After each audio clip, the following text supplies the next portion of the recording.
네, 안녕하세요. 돈에 대한 독한 이야기, MTN 돈독한 이야기, 돈독톡 진행의 강시연입니다.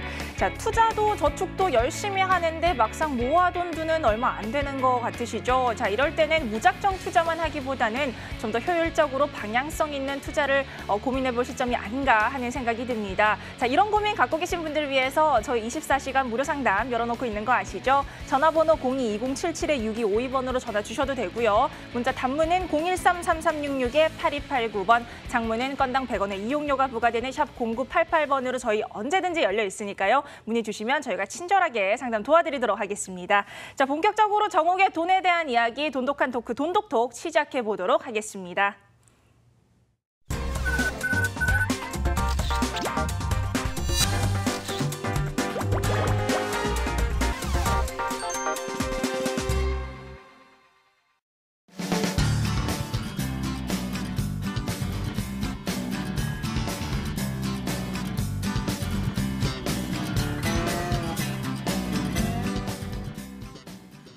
네, 오늘 저희와 함께 돈에 대한 독한 토크 나눠주실 재무 전문가 정욱 소장님 나와 계십니다. 네, 소장님 안녕하세요. 안녕하세요. 네, 반갑습니다. 자, 이번 주는 그래도 뭐 지난주보다는 좀 더위가 한풀 꺾인 느낌이 들긴 하는데, 그래서 저 이번 주 좀 시원하게 시작을 해보면 좋을 것 같아요. 그래서 오늘 저희가 꼭 알고 가야 할 이슈 좀 시원한 내용인가요? 죄송합니다. 딱히 시원하지 않네. 예, 요새 뭐 세상 돌아가는 게 이렇게 시원한 일이 많지 않은 것 같습니다. 안타깝게도. 지난주 끝부분부터 지금 터키의 문제가 막 크게 또 불거지고 있습니다. 네, 그렇죠. 2015년 그리스 위기를 비교를 하면서 그런 이제 위험을 좀 말하는 사람들까지 있는데요. 네. 터키가 미국인 목사를 그 테러와 연관돼 있다 해서 이제 장기 구금을 하고 있는 것에 반발해서 미국이 트럼프 대통령이 지난 10일 날 터키의 철강과 알루미늄에 이 관세를 2배 높이겠다라는 것에 대해서 승인을 했습니다. 네. 뭐 이렇게 되면서 터키 위기가 이제 촉발이 되고 글로벌 금융 시장에까지 혼란이 번지고 있는 이런 상황입니다. 지난 한 주 동안 이 터키의 리라화의 가치는 27% 절하됐고요. 연초 대비로는 40% 넘게 떨어진 상황입니다. 그런데 네. 이제 본질을 좀 볼 필요가 있습니다. 이게 상당히 이제 경제 문제인데 사실은 이 터키는 원래 미국의 전통적인 동맹입니다. 그렇죠. 예, 그런데 이게 또 지정학적으로 위치가 서방이 이 중동으로 진입하는 그 길목에 있어요, 터키가. 그래서 미국에겐 되게 이제 전략적으로 중요한 나라인데, 네. 이 지금 현재 대통령인 에르도안 대통령이 과거 2002년에 총리로 이제 집권하면서부터 뭐 미국이 이라크전을 할 때, 그리고 최근에 이제 IS 퇴치전을 할 때 잘 네. 도와주질 않았어요. 뭐 길을 열어줘라, 뭐 지원을 해줘라 하는데 아주 미온적으로 대응했죠. 그래서 그동안 이제 미국의 불만이 막 쌓여왔고요. 최근에 이게 또 터키가 나토의 회원국입니다. 네. 북대서양 조약기구 나토의 이제 군사 동맹인데 그런데 러시아제 방공 미사일을 이제 도입을 하려고 한 거예요. 그러니까 이제 급격히 이제 미국과 관계가 좀 냉각이 되면서 지금의 이제 어떤 그 목사 문제로 인해서 그 이제 트리거처럼 된 건데 어쨌든 이런 문제가 생기고 있는 겁니다. 네. 자, 이게 지금 그래서 본질이 경제 문제로 보이시나요? 정치 문제로 보이시나요? 이 촉발된 거는 바로 정치적인 어떤 문제에서 지금 이런 어떤 지금 이제 위기까지 오게 된 겁니다. 보통 이제 경제 문제가 정치 문제가 네. 경제 문제를 더 심화시킬 수는 있지만 이 경제 문제의 본질적인 문제가 되지는 못합니다. 네, 이런 부분을 좀 상기하실 필요가 있고요. 네. 물론 이제 터키의 경제 문제도 가볍지 않습니다. 만성적인 경상수지 적자 국가이고요. 신흥국 중에 뭐 적자 수준이 가장 높은 수준이고 외환 보유액도 상당히 적습니다. 이런 이제 문제가 있습니다. 하지만 아무튼 이 이제 본질이 어떤 것인지 좀 잘 볼 필요가 있는데요. 뭐 이러한 이제 그 상황에 의해서 2015년 그리스 위기 이 전 세계적인 경제에 어떤 그 악영향을 끼쳤었는데 네. 이게 그리스는 터키에 바로 이제 에게해를 사이에 두고 마주보고 있는데 이제 그 그리스 위기의 재현을 우려하는 시선들이 지금 나오고 있습니다. 그런데 이번 터키의 지금 위기는 그렇게 글로벌 시장에 큰 영향을 줄 것 같지는 않아 보입니다. 왜냐하면 터키는 내수 중심 경제로 돼 있어요. 그렇죠. 예, 그래서 어떤 그런 그 외부에 영향을 줄 요소가 좀 상대적으로 적고요. 그리스와 달리 터키는 유로존 국가가 아닙니다. 지금 말씀드렸지만 리라화라는 자체적인 통화를 쓰고 있어요.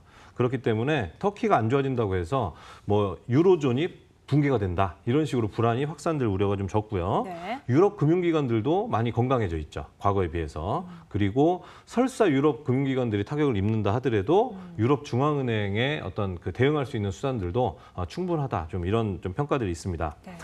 어젯밤에 미국과 터키 간에 고위급 회담이 있었습니다. 그렇죠. 제가 이제 정치 문제가 이 촉발된 어떤 계기라고 본질이라고 말씀드렸는데 이 정치 문제는 정치적으로 또 타결이 될 수 있는 여지가 있다라는 거예요. 예, 터키가 만약에 경제가 진짜 타격을 입으면 300만에 이르는 시리아 난민들이 유럽 쪽으로 더 갈 가능성이 큽니다. 그렇죠. 이렇게 되면 내년에 또 유럽에 많은 어떤 선거들이 있는데 이 반난민 기치를 앞세운 포퓰리즘 정당들이 더 약진할 가능성이 높아지고요.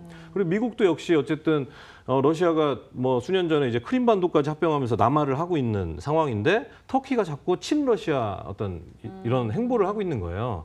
그러니 에르도안 대통령이 친러시아 하지 않고 친미 쪽으로만 돌았으면 트럼프 대통령은 만족할 수 있는 거죠. 그렇겠죠. 그리고 에르도안 대통령이 지금 17년인가 지금 장기 집권을 하고 있습니다. 근데 IMF의 어떤 징벌적인 구제금융을 받는다면 자기 집권 기반이 상당히 무너지겠죠.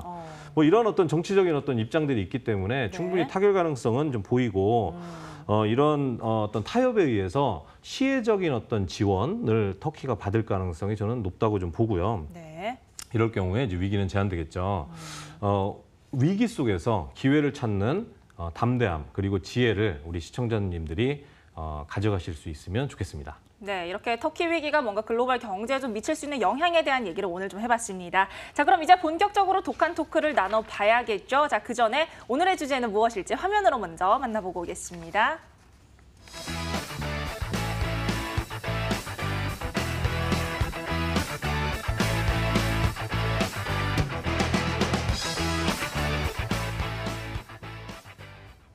저희 오늘은 은행의 탐정 2탄입니다. 지난주에 이어서 저희가 또 은행의 함정에 대한 얘기를 좀 해볼 텐데 사실 지난주 반응이 굉장히 뜨거웠던 게 사실 은행 같은 경우는 너무나 당연히 이렇게 신뢰하는 기관인데도 이렇게 생각지 못한 함정들이 있었다라는 것에 대해서 굉장히 반응이 좀 뜨거웠어요. 자, 그래서 오늘은 또 어떤 함정들이 있을지 저희 키워드와 함께 확인을 좀 해보고 오도록 하겠습니다. 네, 첫 번째 키워드입니다. 은행 주식회사 진실은 그렇죠. 은행 뭐 금융기관이지만 당연히 주식회사기도 하고요. 많은 대형은행들 같은 경우는 뭐 이미 당연히 상장이 돼 있으니까요. 그런데 여기에 어떤 함정이 있다는 거죠? 네. 제가 지난 시간에 은행에만 너무 이제 익숙하게 은행에만 머무르시면 은행에 머무는 그 습관 때문에 그리고 은행이 제공하는 사실상 물가 상승률에도 못 미치는 어떤 이자들 때문에 사실상 은행과 거래하면서 더 가난해질 수 있다라는 어떤 위험을 제가 좀 지적을 해드렸어요. 지난 시간에는. 근데 이번 시간에는 보다 구조적으로 은행에 거래를 하면 할수록 우리 은행의 고객들이 더 어떤 가난해질 수 있는 어떤 그런 문제들이 구조적으로 좀 자리하고 있다라는 거를 좀 더 좀 심각한 얘기가 되겠죠. 그런 얘기를 구조적인 문제까지. 오늘 좀 얘기를 좀 해보려고 합니다. 네. 첫 번째 키워드가 이제 은행 주식회사예요. 제가 이제 지난 시간에도 좀 언급을 했습니다만 은행 주식회사, 삼성전자 주식회사, 이렇게 주식회사들이 있는데 그렇죠. 은행도 사실상 주식회사라는 거예요. 그렇죠. 예, 머니투데이를 계속 이제 열심히 시청하시는 분 정도라면 그리고 은행주에 주식 투자를 해보신 분이라면 은행이 주식회사인 건 너무나 당연합니다. 당연한 일이죠. 예, 하지만 이 경제 문제에 익숙하지 않거나 이런 경제 방송을 좀 많이 안 보신 분들에게는 은행이 주식회사야? 주식회사라면 사실 영리를 추구하는 그런 사기업이란 말이죠. 그런 것이 좀 생소하게 좀 느껴질 수가 있다는 사실 겁니다. 그렇게 생각하면 또 굉장히 새롭게 다가오긴 하거든요. 그렇죠. 네. 예. 그래서 이제 그 부분을 좀 말씀을 드리려고 하는데요. 금융기관이라는 표현과 주식회사라는 표현, 앵커님이 보시기에는 이게 좀 느낌이 좀 통합니까? 어떻습니까? 좀 다른 느낌이 들긴 해요. 확실히 주식회사라고 하면 아까 말씀하셨다시피 뭔가 좀 영리를 추구하는 느낌이 있고 그렇죠. 금융기관이라고 하면 아무래도 뭐 좀 공공의 이런 느낌이 좀 있기도 맞습니다. 하고 예, 느낌이 예. 좀 다르네요. 예, 예. 뭐 시청자분들 다 그렇게 느끼실 겁니다. 금융기관이면 공공기관 느낌이고요. 네. 주식회사 하면 영리 추구하는 어떤 법인체의 대표적인 형태이니까 그러니까 어떤 영리를 목적으로 하는 어떤 사기업의 형태입니다. 네. 이게 되게 좀 다른 반대쪽에 있는 어떤 느낌인데요. 사실 우리나라 최초의 주식회사가 어딘지 아세요? 최초 글쎄요. 나오네요. 네네. 한성은행이네요. 예, 한성은행입니다. 1897년에 우리나라 최초의 주식회사로 이제 설립됐다 하고 뭐 일각에서는 이제 다른 어떤 뭐 이론을 얘기하기도 합니다만 어쨌든 중론은 이제 한성은행이 최초의 주식회사예요.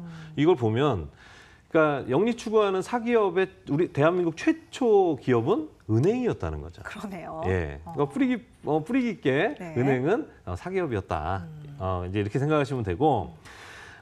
이 한성은행이요, 훗날, 이게 이제 한성은행이 우리나라 최초의 금융사이자 주식회사이자 뭐 제1호 상장기업이자 최초의 금융권 노동조합을 창설한 회사이자 뭐 기록이 많습니다. 근데 네. 이 은행이 지금 어떤 은행인지 아세요? 글쎄요. 어디일까요? 훗날 조흥은행을 거쳐 지금 신한은행입니다. 아. 예, 예, 뭐 지금 아주 대표적인 대한민국 은행으로 계속 네. 이제 명맥이 좀 이어지고 그렇죠. 있습니다. 예. 근데 이제 우리나라는 이 관치금융의 역사가 그렇게 멀지 않아요. 좀 단 수십 년 전인데 네. 관치금융의 역사가 멀지 않고 그리고 금융회사들이 사실 그 어떤 공공성의 이미지를 가져가면 얼마나 좋습니까? 그럼요. 금융이라는 건 결국엔 신뢰의 문제인데 그러니까 이 금융기관이라는 명칭 그리고 그런 이미지를 계속 좀 차용하려고 애를 쓴 덕분에 네. 이 금융 소비자들 사이에서는 이 공공성이 상당히 좀 부각이 돼 있는 거죠. 그러니까 주식회사라는 걸 알면서도 한 번만 살짝 틀어서 생각해 보면 왜 주식회사지? 근데 이런 그렇죠. 느낌이 이제 같이 이제 존재하는 거예요. 제가 뭐 이런 어떤 자본주의 시스템을 부정하자는 건 아닙니다. 다만 우리가 실망은 항상 기대 속에서 실망은 나옵니다. 그렇죠. 예, 그러니 은행은 이러한 어떤 형태와 목적을 갖고 있다라는 거를 우리가 분명하게 알면 실망을 할 일이 적어진다는 거죠. 근데 우리가 너무 기대가 크니까 실망을 할 수 있다라는 거 제가 일단 기본 깔아놓고 다음 키워드로 넘어가겠습니다. 네, 우선 첫 번째는 은행의 본질은 주식회사라는 것에부터 저희가 좀 출발을 해봤습니다. 자, 그럼 두 번째 키워드 화면으로 열어보고 오겠습니다. 두 번째 키워드는요. 은행이 부자 될 때 고객들은 물음표. 자, 은행이 부자 될 때 고객들도 당연히 부자가 돼야겠죠. 하지만 그렇지 않으니까 키워드를 들고 오셨겠죠. 네네. 네. 현실이 그렇죠. 시청자분들 스스로 생각해 보시면 은행을 거래하면서 얼마나 내 자산을 늘리셨나 작년 한 해 동안 한번 생각해 보시면 많은 분들이 자산을 늘렸다기보다는 오히려 많은 돈을 은행에 그렇죠. 예금을 해두고. 예금을 하거나 또는 네. 이제 이자로서 내거나 그랬을 겁니다. 작년에 2017년 5대 은행의 경영 실적을 한번 살짝 보시면요. 네. 순이자 이익은 그야말로 뭐 이렇게 뭐 예금이나 이런 것들을 조달해 와서 돈을 갖다가 자산을 운용해서 낸 수익을 이제 순이자 이자이익이라고 할 수 있는데요. 네. 이자 이익이 모두 4조를 넘습니다. 네, 평균이 4조 7천억 정도가 됩니다. 네. 작년 한 해 동안 단기 순이익 여기에 뭐 많은 여러 가지 뭐 또 다른 이제 수익도 있고 비용 항목들이 있을 텐데 그런 것들 다 정리한 최종적으로 이제 은행들의 이익을 보면 평균 1조 6,800억입니다. 국민은행은 2조가 넘었고요. 그러네요. 엄청나게 돈을 많이 벌었죠. 예. 자, 그 사이에 우리 고객들은 수익을 얼마나 내셨는지 모르겠습니다. 은행에 예적금 해봐야 지금 이제 2%가 좀 넘는 어떤 상품들도 있지만 작년만 네. 해도 2%가 좀 못 되는 상품들 많았죠. 예. 그러니 얼마나 돈을 넣고 거기서 이자 사실 물가 상승률도 안 되는 그런 이자를 이제 받으셨던 거예요. 근데 오히려 그렇게 그러니까 뭐 작년 뭐 지금도 마찬가지입니다만 경기가 부진하고 고용 한파가 지금 계속 몰아치고 있고 네. 심지어는 그 와중에 금리 인상까지 이제 겹치고 있는 상황에서 그렇죠. 가계는 대출 이자가 자꾸 높아지니까 가계에는 이제 빨간불이 막 들어오고 있는데 은행들은 이자 장사로 아주 엄청난 수익을 내고 있다라는 그런 이제 비난들이 여론들이 계속 비등해지고 있는 이런 상황입니다. 네. 지금 예대금리 차는 예금과 대출 금리 차는 2.3%대예요. 근데 우리가 받는 이자는 2.3%도 채 못 될 것 같습니다. 자, 은행이 이렇게 엄청난 이익을 낸 그 원천이 뭐냐가 사실 중요합니다. 그렇죠. 은행도 많이 벌고 우리 예금자들도 많이 벌면 무슨 상관이겠습니까? 근데 서로 좋죠. 예, 네. 근데 그 엄청난 이 기업 은행들의 이윤의 출처는 사실 여러 가지가 있습니다만 그 중에 가장 큰 역할을 한 부분이 1,500조에 이르는 가계부채가 되겠습니다. 바로 우리 고객들이 그만큼 은행을 배불리는데 많은 역할을 했다라는 참 씁쓸한 분석이 가능하겠습니다. 네, 이렇게 좀 씁쓸한 내용의 저희가 두 번째 키워드를 좀 살펴봤습니다. 자, 계속해서 저희 세 번째 키워드도 화면으로 좀 열어보도록 하겠습니다. 자, 세 번째 키워드는요. 예금자의 채권자가 된 은행.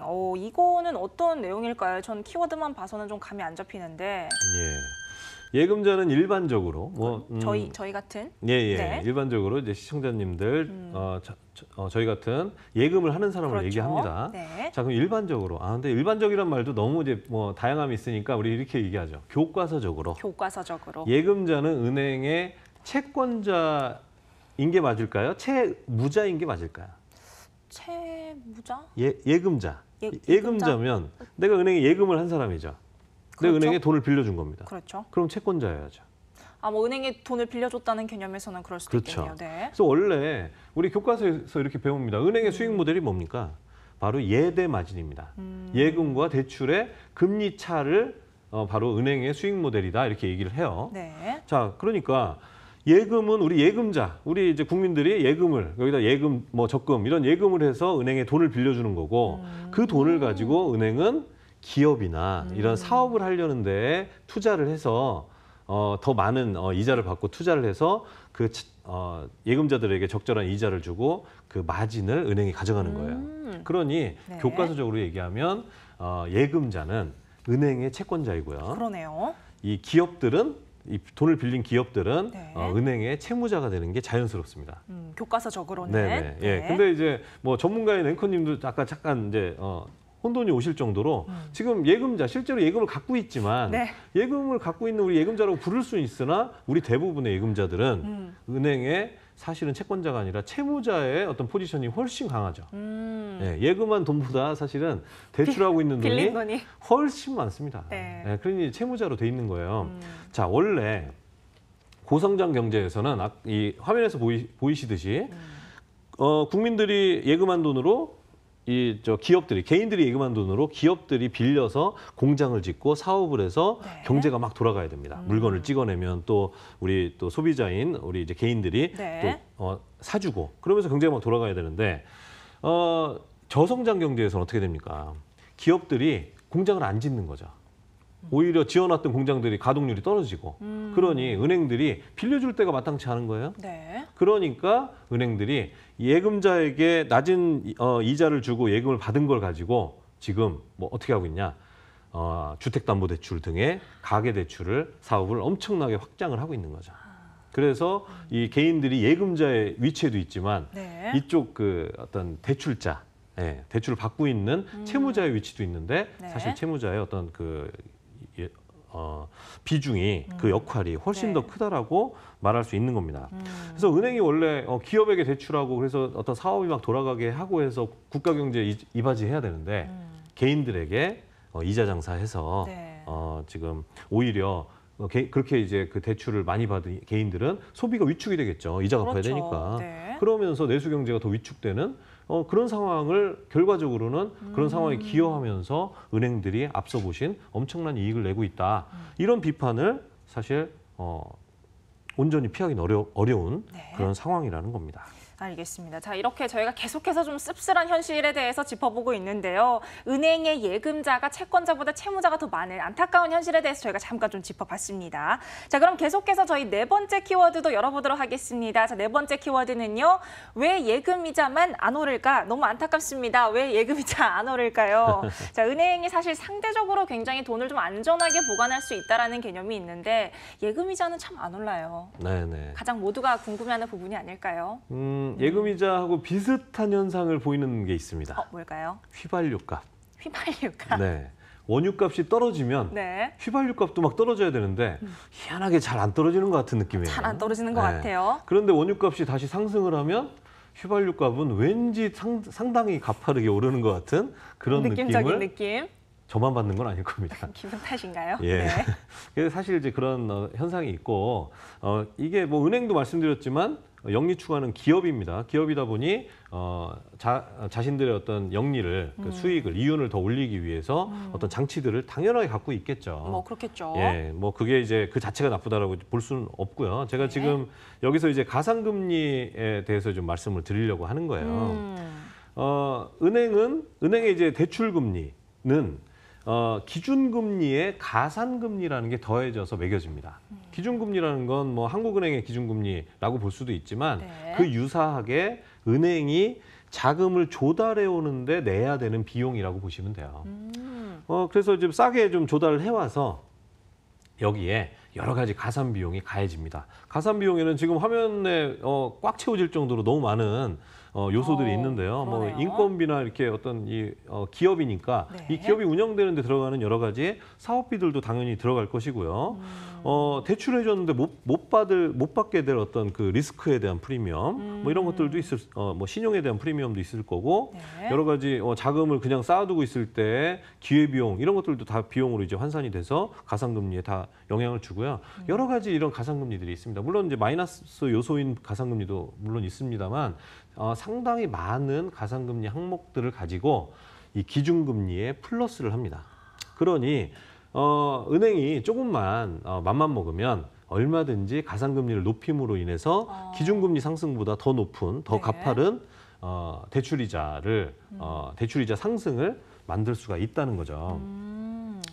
대신에 이제 예금금리를 올리는 것은 이런 작동이 아무래도 힘이 약해지겠죠. 그렇죠. 예. 그래서 이 부분은 뭐 제가 이제 이 가상금리 자체가 상당히 이건 뭐 문제다라기보다는 문제가 될 수도 있겠죠. 얼마 전에 뭐 그 대출이자 조작한 이런 걸 보면 우리가 은행을 너무 그냥 뭐 무조건 신뢰할 수 있는 곳이다 이렇게 생각할 수 없다라는 건 이미 우리가 뭐 이제 뭐 많이 겪고 있는 거기 때문에 이 가상금리를 어떻게 운영하느냐에 따라서 문제가 될 소지가 있는데 네. 아무튼 왜 이제 이자는 예금금리와 대출금리는 달리 움직이는가 그 속도가 다른가라는 부분을 네. 이해하시라고 제가 가상금리는 잠깐 좀 설명을 좀 드렸습니다. 네, 이렇게 저희가 예금금리와 대출금리에 어떻게 다르게 움직이는가 하는 원리에 대해서 저희가 잠깐 살펴봤습니다. 자, 그럼 저희 마지막 키워드도 열어보도록 하겠습니다. 자, 오늘의 마지막 키워드는요.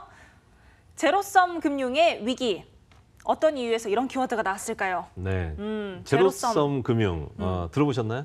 제로섬은 알아요. 제로섬 게임도 네, 있고. 제로섬 금융이라는 단어는 네. 아마 제가 이제 쓰고 있는 단어라 그래서 이제 못 들어보셨을 건데요. 어떤 이유? 충분히 납득할 수 있는 표현이실 거라 생각합니다. 과거에 우리 경제가 고성장을 구가하던 시절에는요. 네.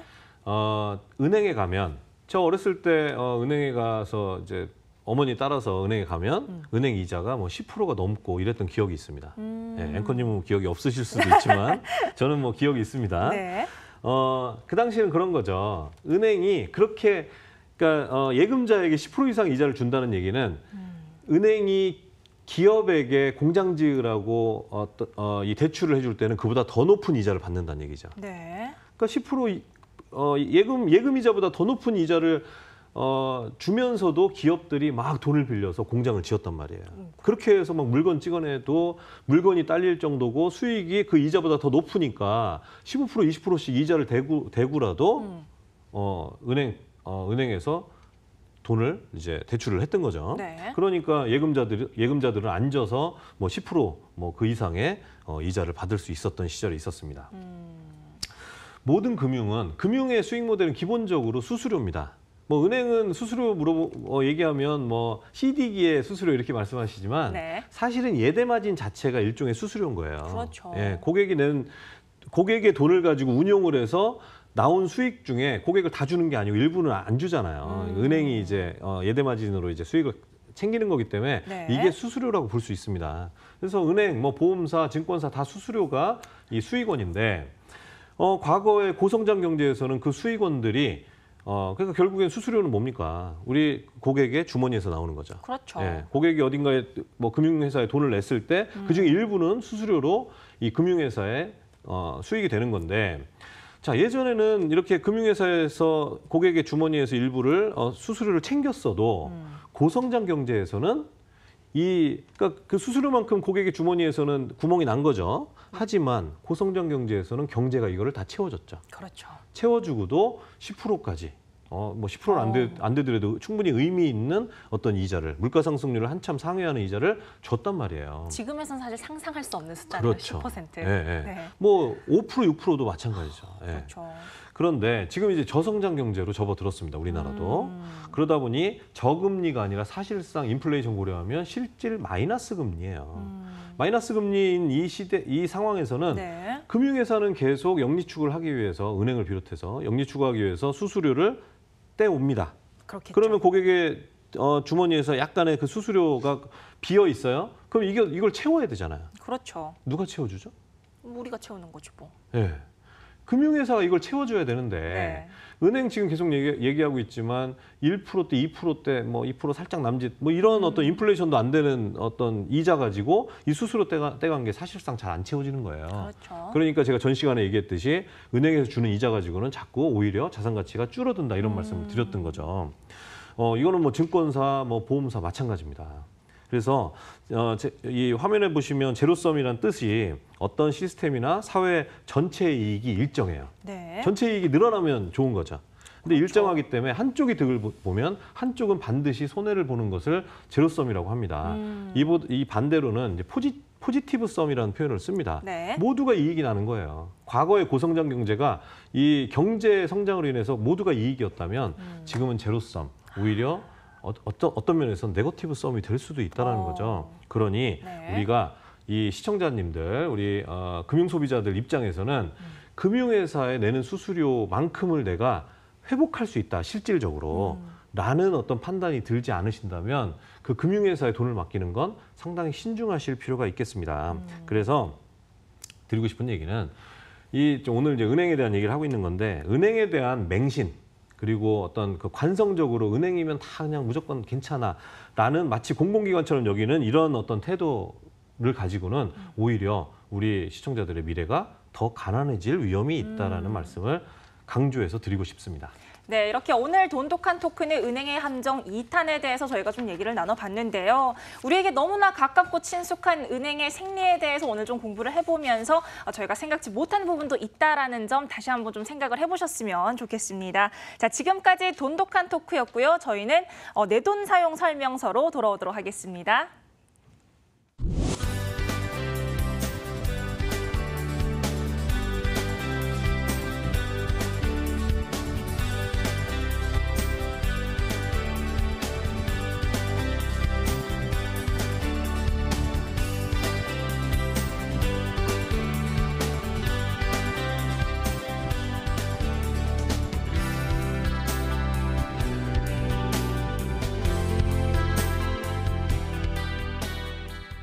정욱의 돈독한 이야기를 더 돈독하게 만나는 방법.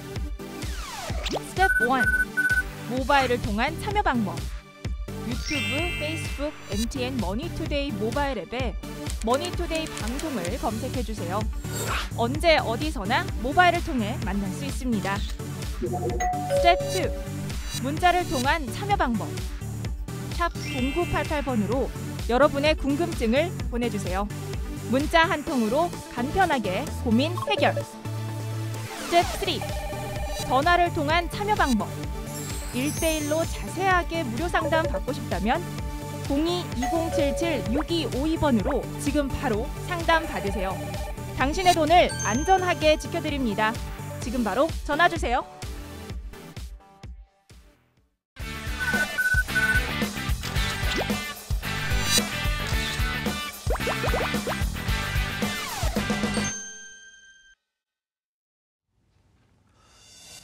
당신을 성공시켜야 성공하는 남자 정욱입니다. 제가 지난 시간에 내보험 사용 설명서를 시리즈를 시작하면서 알릴 의무에 대한 정확한 내용을 전달해드렸습니다.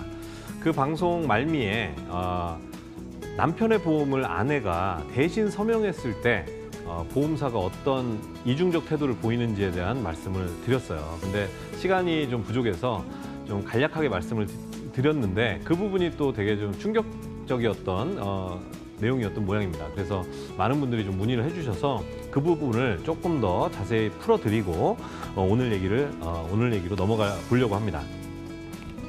이게 아내가 남편의 보험을 대신 서명했을 때만의 문제가 아닙니다.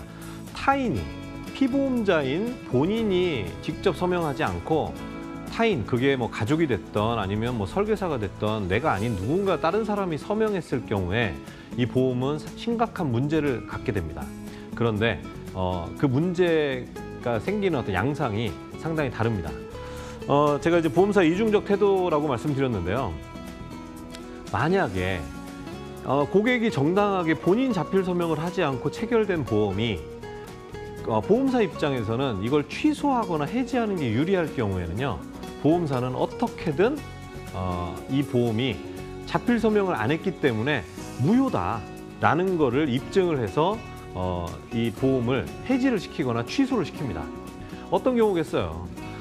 남편의 이 사망보험을 아내가 대신 사인을 한 겁니다. 여전히 그런 일들이 아직도 뭐 많이 있는데요. 대신 사인을 해서 편의상 남편을 만나기 힘들다 해서 대신 사인을 해서 가입을 했어요.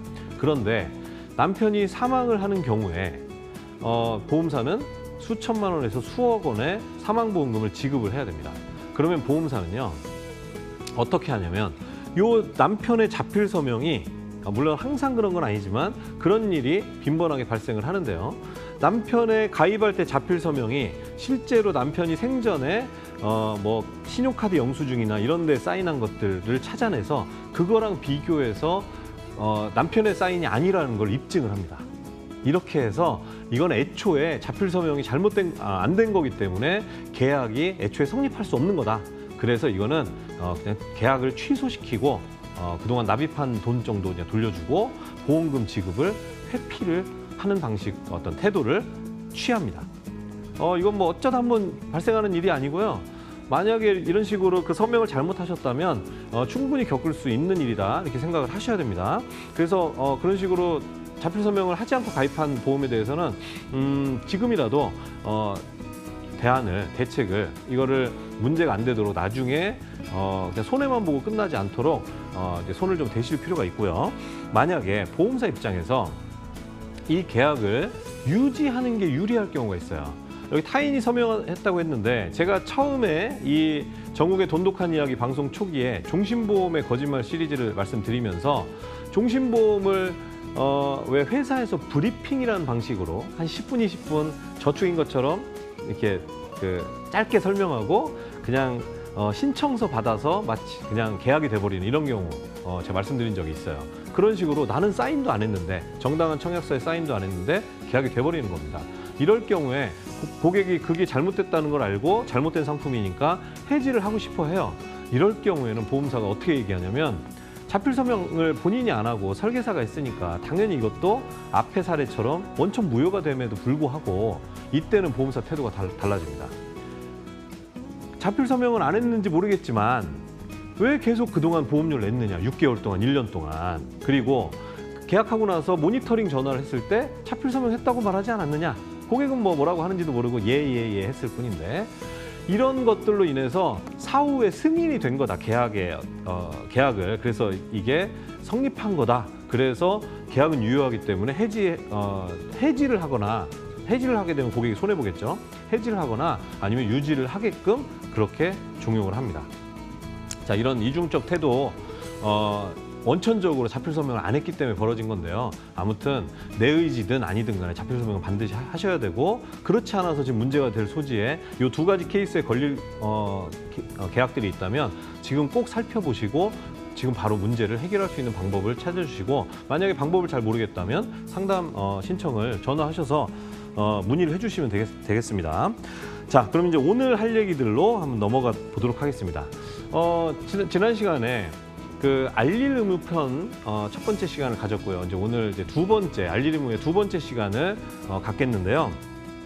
제가 어제 지난 시간에 이 알릴 의무는 이렇게 하는 거다, 딱 정해진 대로만 하면 된다. 청약서에서 요구하는 대로 그것만 답하면 된다라고 했더니 이 업에 종사하시는 분들로부터 그런 질문을 받았어요. 만약에 그러면 그 질문지에 질문이 없어서 고지를 안 했을 경우에 나중에 보험사가 그 안 한 걸 가지고 문제 삼으면 어떡하냐. 그럼 낭패 아니냐. 이런 어떤 질문들을 좀 제가 접하고 그래서 만약에 그렇게 부당한 거 아닙니까? 묻지도 않은 거를 그걸 고지 안 했다고 해서 나중에 고지 위반으로 고객의 권리를 침해하는 거는 부당한 거기 때문에 이런 보험사의 부당한 조치에 어떻게 대응할 수 있는지 그 사례를 한번 가지고 와봤습니다. 실제 사례인데요. 이거는 이제 제 고객의 실제 사례입니다.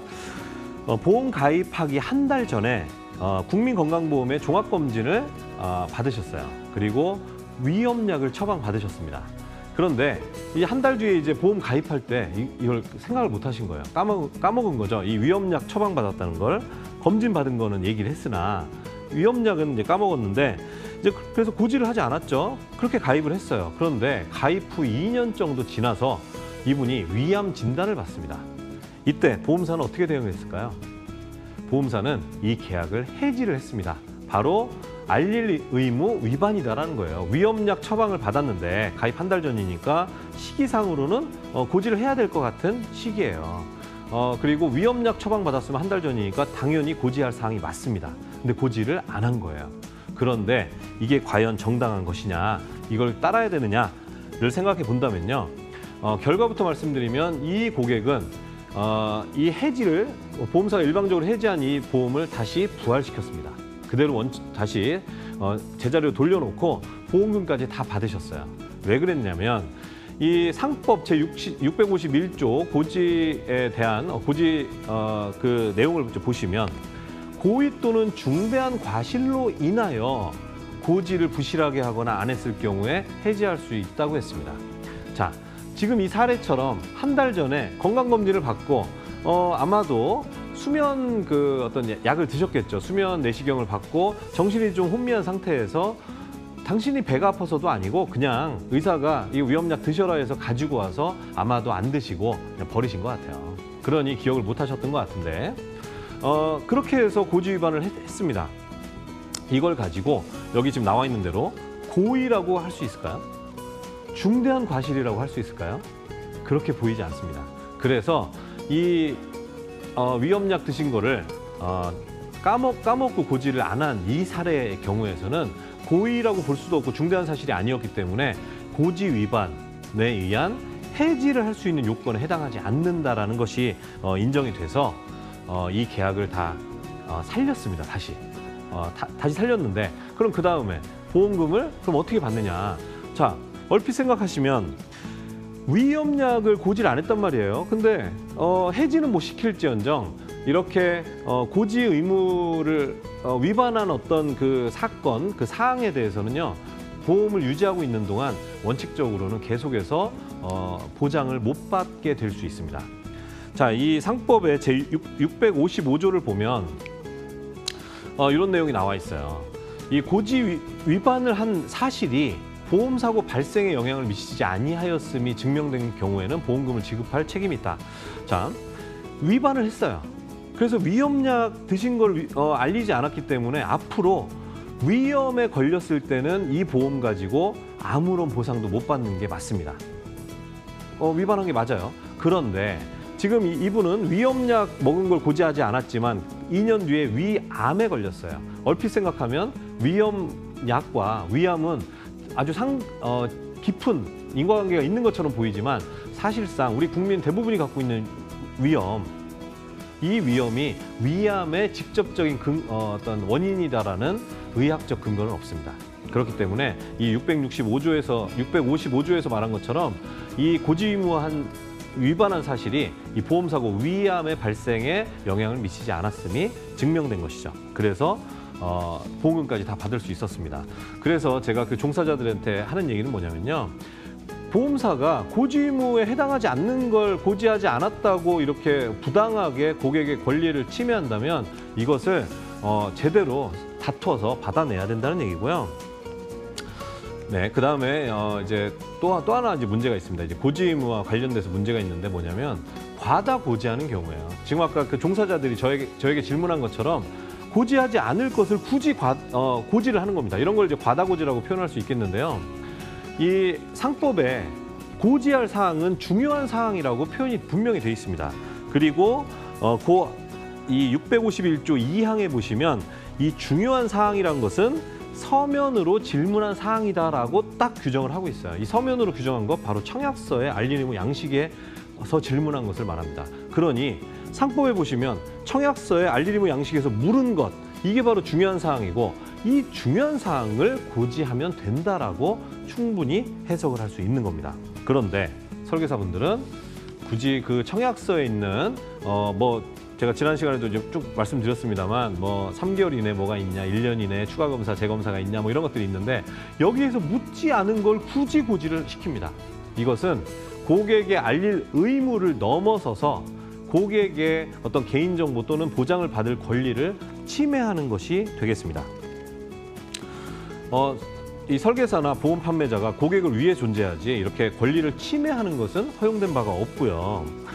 여기서 더 나아가서 요새는 온라인을 통해서 어떤 보험을 문의하거나 판촉하는 경우가 많기 때문에 많은 분들이 온라인에 보험을 의뢰하는 경우가 있어요. 꼭 온라인 아니더라도 아무데나 이제 의뢰를 하다 보면 이 설계사들이 의뢰받은 설계사들이 이 보험사마다 설계를 하고 심사를 쫙 받아버려요. 그냥 고객한테 동의도 구하지 않고 이런 경우가 많습니다. 그래서 여러 군데 심사 결과를 가지고 가입할 수 있는 걸 선택을 하게끔 가장 좋은 조건으로, 그래서 판매가 용이하도록 일을 진행을 합니다. 근데 이게 사실은 설계를 위한 개인정보 동의도 구하지 않는 방식으로 일이 진행이 돼요. 이런 데 이제 문제가 있습니다. 그래서 제가 이제 온라인에 의뢰하면 온라인이 다 그런 거 아니고 온라인만 문제가 아닙니다만 상징적으로 표현한 건데요.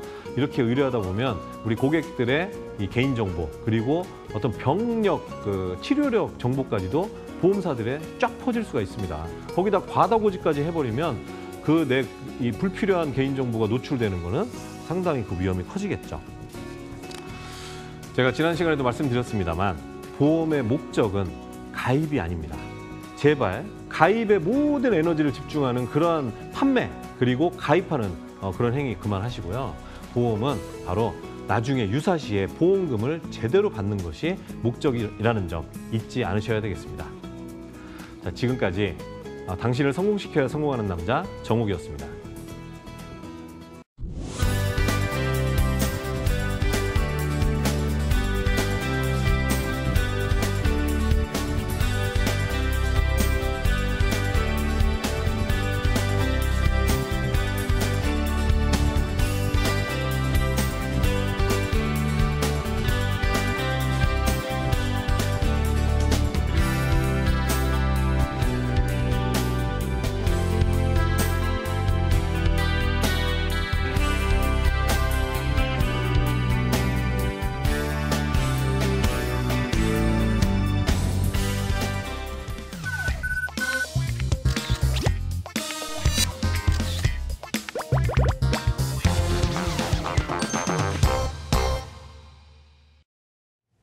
정욱의 돈에 대한 독한 이야기, 돈독한 이야기 함께하고 계십니다. 네, 저희 24시간 무료 상담 열어놓고 있는 거 아시죠? 전화번호 02-2077-6252번으로 전화 주셔도 되고요. 문자 013-3366-8289번 혹은 건당 100원의 이용료가 부과되는 샵 0988번으로 열려 있으니까 언제든지 문의 주시면 저희가 친절하게 상담 도와드리도록 하겠습니다. 자, 이번에는 돈에 대한 독한 상담 코너입니다. 자, 오늘 저희의 문을 두드려 주신 시청자분은 어떤 분이실지 저희가 전화 연결해서 사연 들어보도록 하겠습니다. 네, 안녕하세요, 시청자님.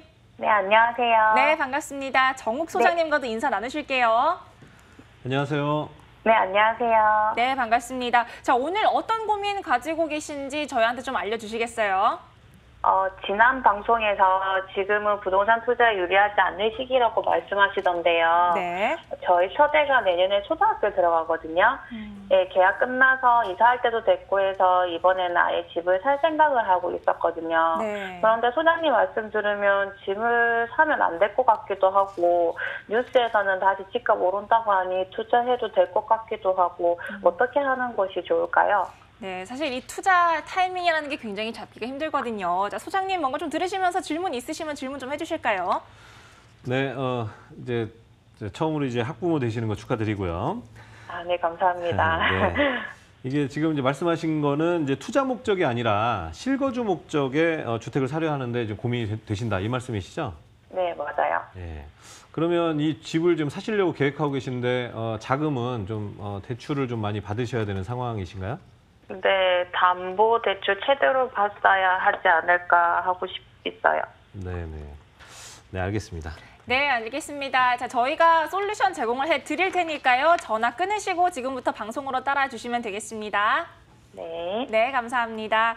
자, 소장님, 어떻게 좀 조언을 드리면 될까요? 네, 제가 지난 시간에 그동안 이제 지난 이제 수년간 이 글로벌의 어떤 유동성, 돈이 너무 많이 풀려서 네. 부동산이든 뭐 주식이든 자산들이 가치가 상당히 많이 올라가 있는 상황이다. 근데 지금 이제 긴축으로 전환을 하고 있는 이제 점차 긴축으로 돌아가는 상황에서 돈이 많아서 가격이 올라갔다라면 돈이 이제 시장의 돈이 이제 줄어드는 이런 단계로 접어들 텐데 네. 그렇다면 이제 부동산 가격이 더 막 상승하는 걸 기대하기는 좀 어려울 수 있다. 그래서 지금은 집 사는 게 좀 시기가 좋지 않다. 이런 이제 말씀을 드렸던 건데요. 그렇죠.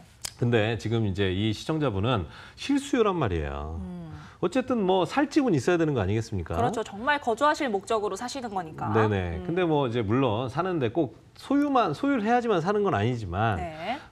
우리 한국인들의 정서나 이런 것까지 고려하면 사실 실수요에 대한 어떤 니즈 또는 욕구는 사실 그 자체를 부정하기는 상당히 힘든 그렇죠. 거죠. 내 집 마련의 꿈이라는 게 또 그렇죠. 있지 않습니까?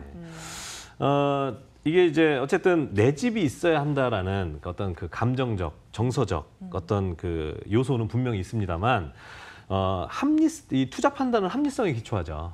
그래서 이 합리성에 기초하는 투자 판단으로 만약에 그걸 이제 좀 잣대를 좀 들이댄다면 최소한 사지 마시라는 건 아니고요. 최소한 이 구입 시기는 좀 따져볼 필요가 있겠다라는 말씀을 좀 드리고 싶습니다. 네.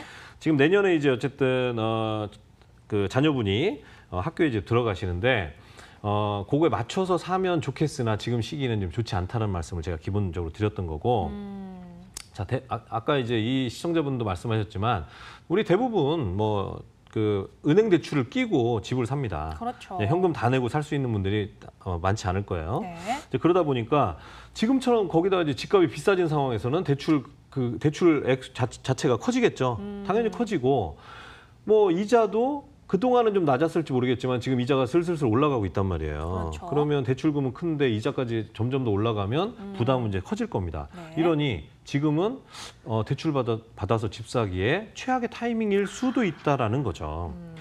자, 그런데 이제 실수요니까 아니 뭐 난 집값이 어떻게 되든 상관없습니다. 이제 깔고 우리 집이니까 살 거니까요. 이렇게 말씀하실 수도 있지만 거액의 대출금 그리고 이자가 만약에 계속 오른다라고 하면 우리 가족의 행복을 옥죄어오는 요소가 충분히 될 수 있겠죠. 그렇죠. 네, 그렇기 때문에 이건 실수요라 하더라도 집값 전망은 되게 좀 중요한 요소고요. 이렇게 한번 생각을 해보시죠. 월세로 100만 원을 내나 은행 대출로 100만 원을 내나 월 현금으로의 부담에는 큰 차이가 없어요. 그러네요. 네, 그런데 이게 부동산 값이 막 올라갈 상황이면 무리해서라도 하는 게 맞겠지만 지금처럼 그게 좀 의문이 드는 상황이라고 하면 월세나 은행 이자나 뭐 100만 원씩 똑같다라고 해도 월세의 경우는 보증금이 적잖아요. 그러니 이 집을 살 때하고의 이 필요한 자금과 이 차액을 비교했을 때 그 차액은 내가 대출을 받든 아니면 내가 갖고 있든 간에 이 차액은 나에게 어떤 기회가 될 수 있는 거죠. 그렇죠. 예, 투자의 기회가 될 수 있는데 집을 사면 그 기회는 다 집에 묶이게 되는 거고 그리고 또 주택 가격이 만약에 하락을 하게 된다라고 하면 그 리스크는 월세를 생활할 때는 리스크가 없어요. 근데 뭐 이런 부분도 이제 고려해야 되겠습니다. 네. 뭐 물론 내 집이 내 것이 되지 않겠냐 이렇게 생각할 수도 있겠습니다만 이게 집값이 만약에 샀는데 막 떨어진다 그러면 내 집 마련했다고 행복할 수만은 없을 겁니다. 그렇죠. 자, 그래서 저는 마지막으로 팁을 드리면 수년 내로 어떤 커다란 변곡점이 올 가능성이 있어요. 뭐 글로벌 금융위기나 이런 어떤 그 상황을 좀 활용해서 저가 매수를 차라리 이럴 때 하시는 게 좋지 않겠느냐 이런 말씀 드리면서 네.